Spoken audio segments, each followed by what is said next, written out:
Matag adlang Huwebes, mobisita ang Talisay City Police sa mga barangay alang sa libreng serbisyo. Sama sa pagproseso sa libreng police clearance o mutubag sa mga pakisusi kabahin sa license to own and possess firearms. Nausab ang Women and Children's Desk nga moatiman sa mga reklamo sa kabataan ug kababayan.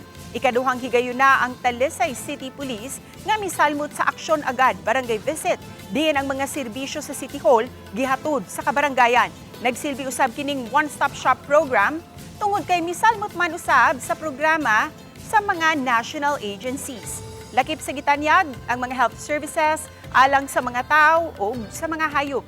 Kagahapon ilang gibisita ang barangay San Isidro. Daghan kayong mga national agencies to support na ang police for police clearance, na ang PSA kung kailangan sa mga needs sa PSA na mahatag dayon in 15 minutes na adri ang national ID para maka-explain sila kung ano nadugay or sa mga proseso. So PhilHealth is here.